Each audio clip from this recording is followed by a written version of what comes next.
boleh disebutkan nama dan tempat tanggal lahirnya. Ya baik, izin membangun ngecek pegangannya Pak. Oke baik, sudah sesuai. Mungkin kita akan melakukan sekitar 10 menit. Apakah Bapak bersedia? Aneh. Jelaskan pentingnya perawatan mulut dan masalah untuk dilaporkan kepada penyedia layanan kesehatan sama Pak. Kemudian dan kesehatan Bapak. Saya izin membersihkan berbagai gangguan mulut Bapak dengan mungkin akan menggunakan terumpa obat kumur. Kemudian nanti obat mulut. Melakukan kebersihan tangan dan prosedur pencegahan infeksi yang lainnya.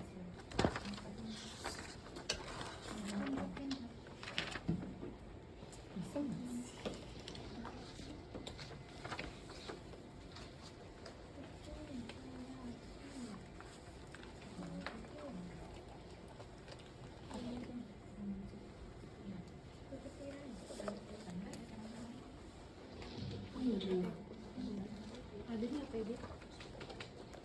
Menggunakan APD mencegah infeksi kayak itu juga. Kalau udah kecil kan kejauhan.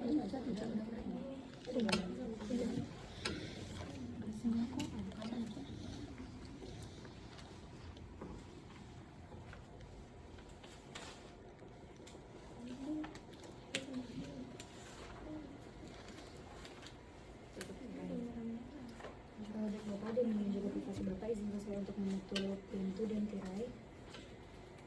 Persiapkan pasien, posisikan klien yang tidak sadar dalam posisi berbaring miring dengan sudut kepala sedikit dinaikkan. Jika kepala klien tidak dapat diturunkan, putar ke satu sisi. Tempatkan handuk dan bengkok di bawah dagu dan pipi klien untuk menerima cairan dari mulut. Ke sini, ke kanan kita. Iya, berarti pasien dinaikin gitu. Bisa nggak?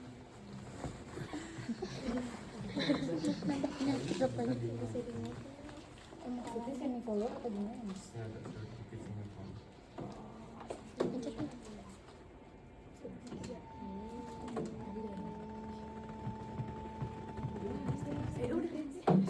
Maaf ya Pak. Iya nggak apa-apa. Ditaruh langsung sama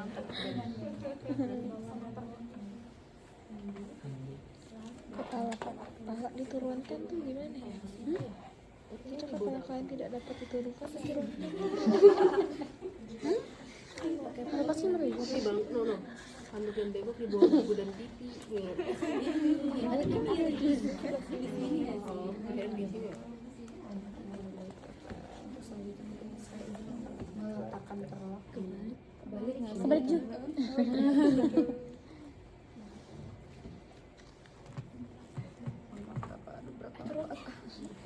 Tapi harus apa Pak? Boleh gitu. Ini kalau ya. Yang salah.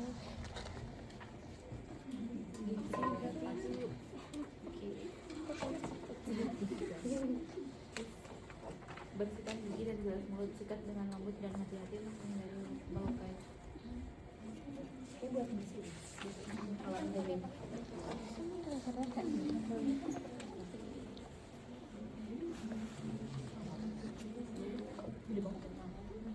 sikat dengan lembut dan hati-hati untuk menghindari melukai gusi. Bilas mulut klien dengan 10 ml air atau obat kumur bebas alkohol ke dalam jarum suntik. Sikat dengan lembut dan hati-hati untuk menghindari melukai gusi. Saya seperti gini.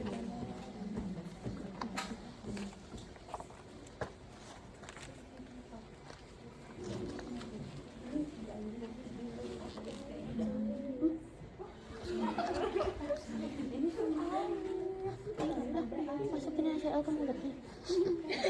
Jangan terlalu.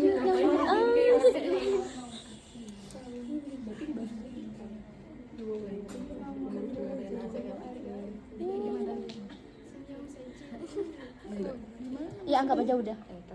Ih, kotor banget ini. Parah banget. Mental. Iya maksudnya nggak bisa. Mulut saya min. Oh iya bener. Kepalanya lepas. Dibersihin Ya, terus habis itu bilas mulut klien dengan 10 ml air Ini ke bengkok kali ya? Gue kotor ya. atau obat kumur bebas alkohol ke dalam jarum suntik dan disuntikannya lembut ke setiap sumber Jangan suntik. Suntik.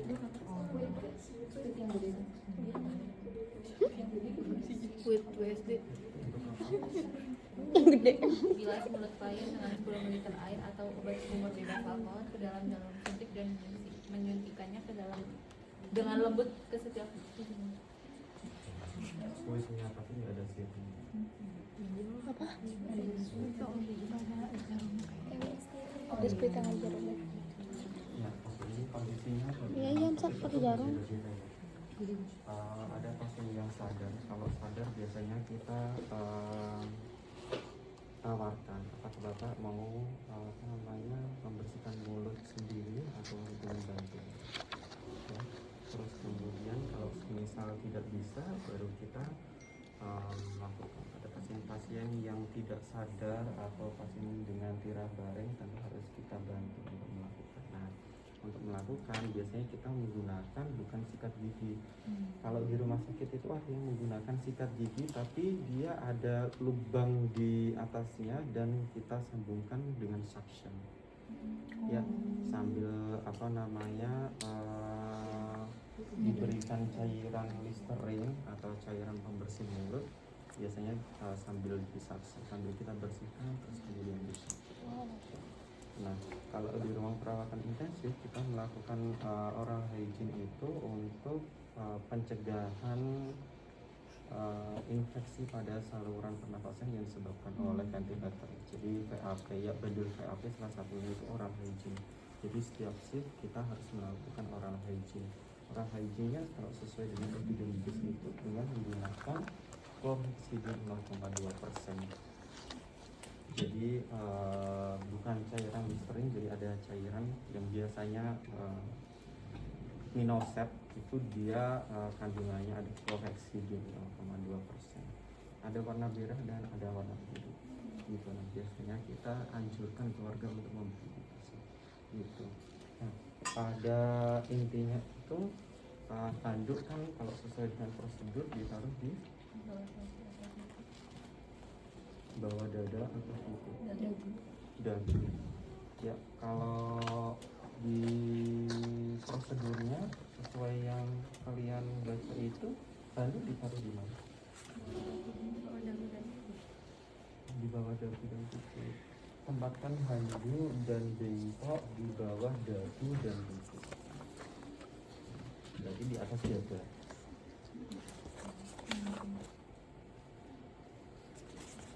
Iya kan? Tempatkan handuk dan bengkok di bawah dagu dan kuku. Iya, berarti di atas dada. Oh, itu katanya menerima cairan. oh iya benar-benar gimana sih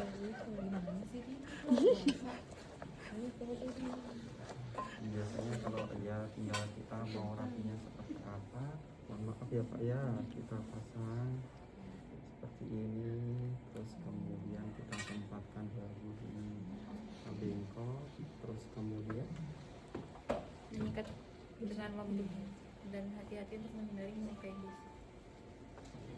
kita menggunakan handphone ya seharusnya. Terus kemudian ini gelas itu kalau semisal pasti bisa kumur-kumur sendiri ya.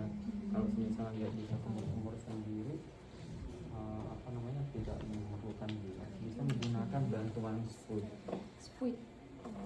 Iya ya.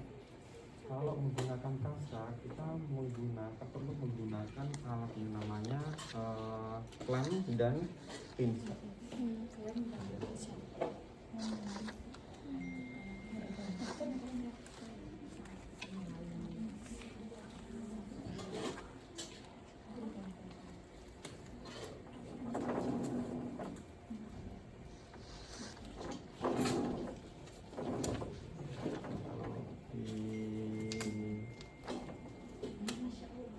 Pasien-pasien yang nggak sadar Bisa. Oh, bisa apa sih? belum Bisa sudah jelas banget.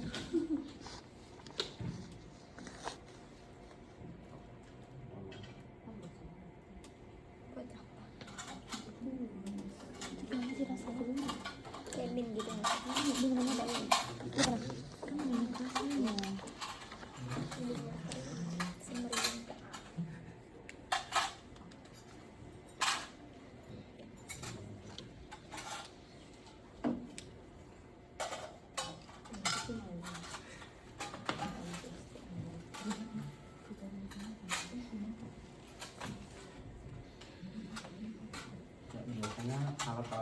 steril. Seperti ini biasanya kita dekatkan ke sisi tubuh dekat pasien. Ya, jangan tanggung-tanggung, harus didekatkan ke sini untuk memudahkan kita mengambil. Ya, kalau seperti ini biasanya kalau menggunakan pasta gigi silahkan menggunakan pasta gigi juga nggak apa-apa. Tapi kalau semisal pasien bisa kumur, kita bisa tawarkan kumur. Ya, terus kemudian untuk pembilasan bisa menggunakan air atau menggunakan NaCl. Ya, sambil nanti kalau semisal dimutahkan ini kita dekatkan. Ya, bisa Pak, silahkan. Kalau semisal pada pasien yang mungkin tidak kuat untuk berdiri, ya hati-hati dengan menggunakan sikat gigi. Kita harus mengkaji terkait dengan area mulut, terutama dalam. Kalau semisal terjadi perdarahan, tidak boleh menggunakan sikat gigi. Ya, karena nanti akan lebih mengiritasi. Ya, gitu. Ini kalau menggunakan sikat gigi. Terus kemudian kalau semisal kita menggunakan kasa, ya, pada kondisi pasien yang ini sebentar, ini contoh saja ya.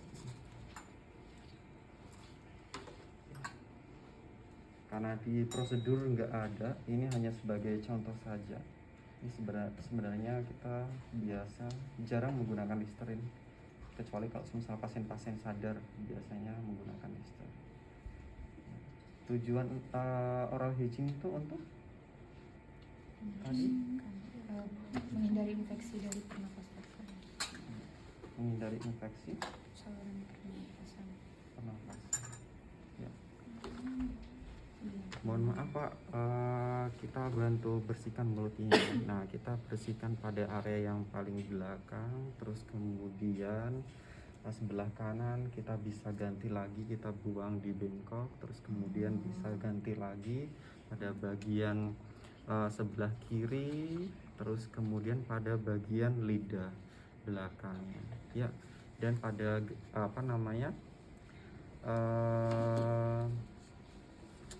bagian dalam dari gigi, ya itu juga harus kita bersihkan. Pasien-pasien yang di rumah sakit itu dirawat di rumah sakit biasanya infeksi, kalau semisal 4 source infection itu tidak ada, biasanya kita kaji terkait dengan risiko adanya kuman menginfeksi pada area mulut, terutama apakah ada karies gigi, ya itu berisiko terjadinya infeksi. Ini masih bersih ya, seharusnya kita buka bersih. Ya, terus kemudian kita lanjutkan.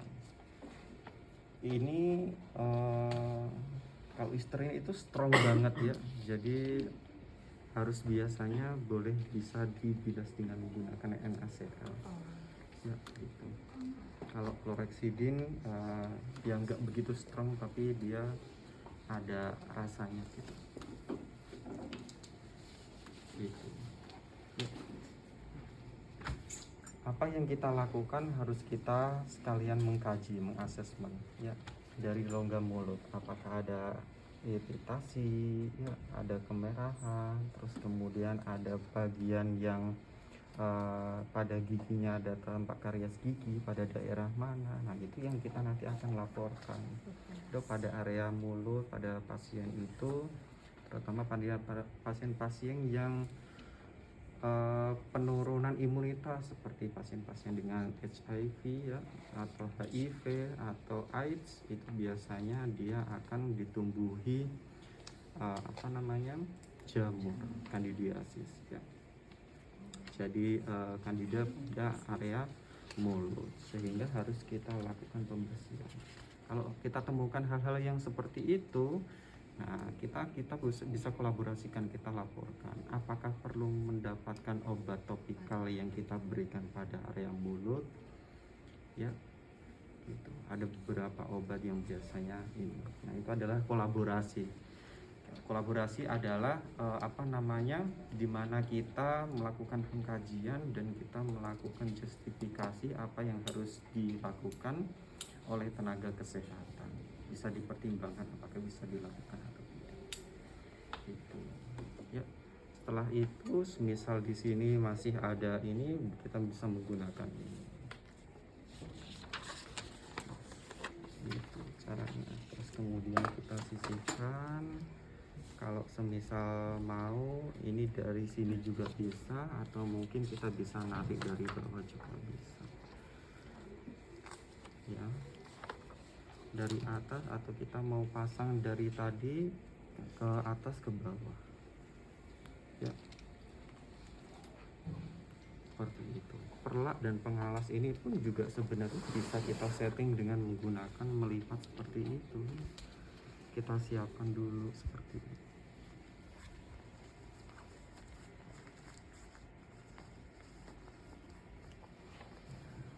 Kalau dipasang di bagian bawah, ya Bapak mohon maaf, bisa diangkat kepalanya.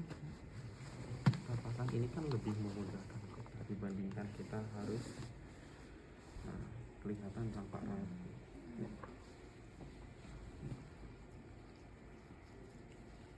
Untuk membilaskan tadi kalau pakai Listerine terlalu strong ya.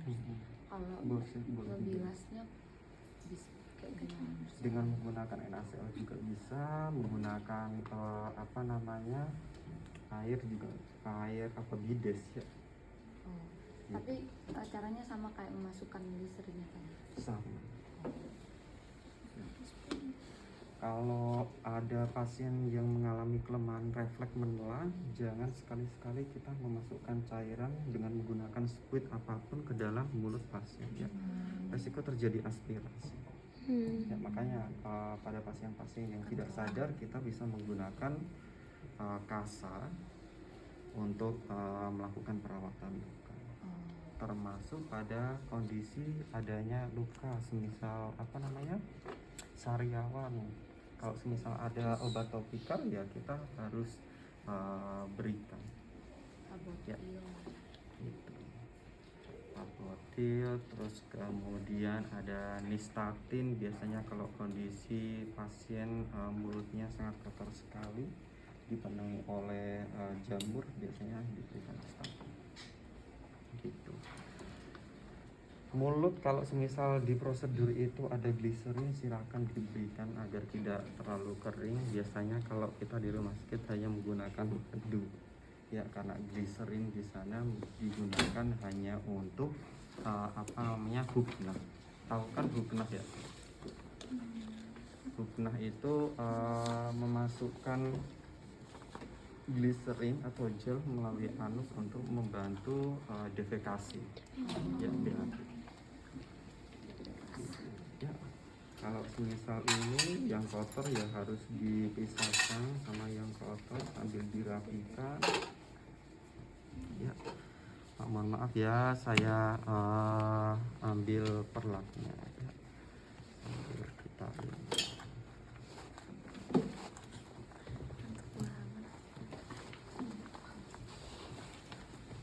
rapikan, terus kemudian terakhir jangan lupa selalu tindakan apapun harus dirapikan kembali.